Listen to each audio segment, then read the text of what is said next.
একাদশে 4 বিদেশি, দুজনই বাংলাদেশি। দিনটি বাংলাদেশের ক্রিকেটের জন্য হতে পারত স্মরণীয়। তবে এলপিএল এর উদ্বোধনী ম্যাচে তাওহিদ হৃদয় বা মুস্তাফিজুর রহমান কেউই জ্বলে উঠতে পারলেন না, আর তাতে হেরে গেছে তাদের দলও।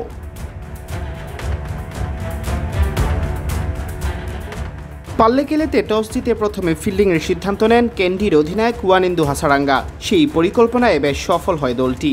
দলীয় 18 রানের মধ্যে সাজ করে ফেরেন দানুষ্কা গুনাথিলাকা, ওয়ানিন্দু ফার্নান্দো ও কুশল পেরেরা। 4-এ নেমে নায়ক হওয়ার সুবর্ণ সুযোগ ছিল বাংলাদেশি ব্যাটার তাওহিদ হৃদয়ের সামনে। তবে 2 বলে 1 রান করে দাসুন সানাকার বলে এলবিডব্লিউ হন তিনি। ভাগ্য পক্ষে না থাকায় লেগ স্টাম্প আলতো ছুঁয়ে যাওয়া বলে আউট হয়ে ফিরতে হয় সাজ করে। অবশ্য হাসারাঙ্গারা রিভিউ নিয়ে আদায় করেন হৃদয়ের উইকেট, কারণ আম্পায়ারের চোখেও মনে হচ্ছিল বল যাচ্ছে লেগ স্টাম্পের বাইরে। 25 রানে 4 উইকেট হারিয়ে দল যখন ধুঁকছে তখন অবিশ্বাস্য প্রতিরোধ গড়ে তোলেন মার্ক চ্যাপম্যান ও চামিন্দু ইকরামাসিংহে। 5ম উইকেট 154 রানের অবিচ্ছিন্ন জুটি গড়ে অপরাজিত থাকেন দুজনে। চ্যাপম্যান 61 বলে 91 ও ইকরামাসিংহে 42 বলে 62 রান করেন। দুজনে মিলে হাঁকান 12টি 4 ও 7টি ছক্কা।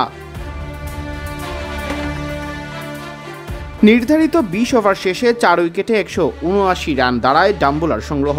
বল হাতে ডাম্বুলার হয়ে তাই লড়াকু পুঁজি পান মুস্তাফিজুর রহমান, যাকে বিদেশি আইকন হিসেবে নিলামের আগেই কিনে নেয় দল।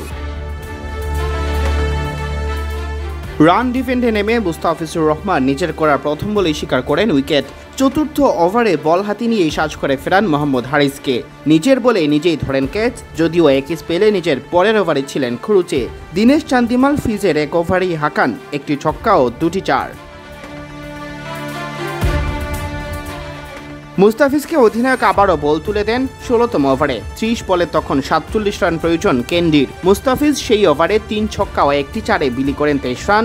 এবার তার উপর চড়া হন দাসুন সানাকা, আর তাতে ম্যাচটাই ফসকে যায় ডাম্বুলার। শেষ পর্যন্ত হার নিয়েই মাঠ ছাড়তে হয় মোহাম্মদ নবীর নেতৃত্বাধীন দলকে। সিয়াম চৌধুরী, বিডি ক্রিক টাইম।